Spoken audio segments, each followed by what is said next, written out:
My name is Brooke. My story is a simple one, but it's my journey and how I found Jesus. My childhood was wonderful. When I think about my parents, they were great role models for my brother and I, and really our household embodied a lot of the values that Jesus teaches us. Although they taught us similar values, I did not learn about Jesus in our household.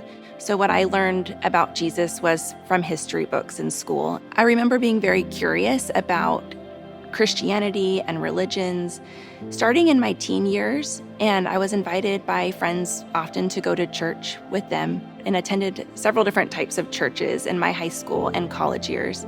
Unfortunately, I always felt like an outsider because they were reciting certain Bible verses that I never heard of, singing songs that I had never heard of, and so I just didn't feel that I belonged. But there was still a curiosity that continued to grow inside me. In my search, I read a book that talked about how religion was a man-made thing, and it kind of confirmed what I had always felt in my beliefs that I wasn't sure whether God was real or not real.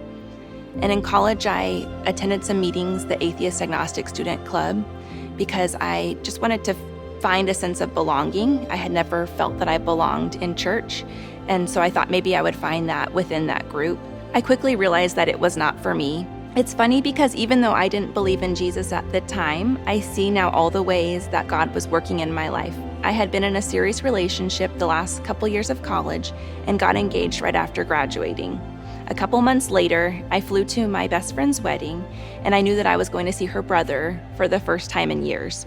The moment that I saw him after I got off the plane, I knew that he was the one, and I knew that I needed to end things with my fiance as the week went on. I got home from the wedding, and I know that God is the one that gave me the courage to end things with my fiance and call Joe, my best friend's brother, to tell him how I felt. And only 2 months later, we got married. To be honest, we didn't talk a whole lot about our religious beliefs before getting married. So in our early years of marriage, that was a struggle for the two of us. And so I became open to the idea of going to church with him and trying to believe. So we decided to explore options. In 2013, we came through the doors of Faith Church. Pastor Joe said something along the lines of, if it's your first time here, welcome. Whether you're just starting out in your journey or whether you've been a believer for a long time, there's a place for you. And that was something that I had never heard from a church and made me feel welcome as a non-believer. All the people were so joyful and inspiring that it made me want to learn more about the Bible and read God's Word. I did a couple of Bible studies. It was the first time that I'd ever read the New Testament and heard the story of Jesus. Even at work, God was placing people in my life to direct me towards Him. There was a very nice woman that I worked with, and she recommended a book for me called Case for Christ.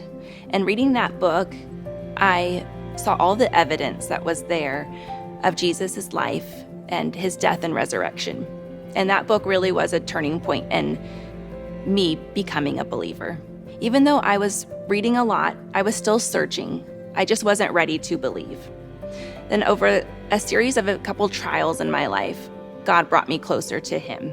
Joe and I were blessed to get pregnant. About 4 months into the pregnancy, I went in for my 16-week ultrasound, and the technician told me that there was no heartbeat. This was devastating, and it was the hardest thing that I've ever gone through in my life. And looking back, that was the time that I decided to put my faith and trust in God.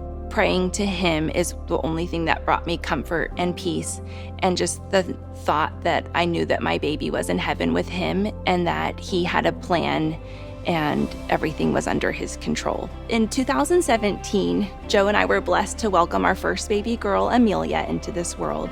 And then 2 years later, in 2019, our daughter, Cora, was born. I spent so many years searching, and now it's impossible to not see Him in this beautiful world. In the birth of my children, through the changing seasons, my life has been very happy, but when I look back, there was something always missing. I can see now that all along, He was patiently waiting for me to see His face.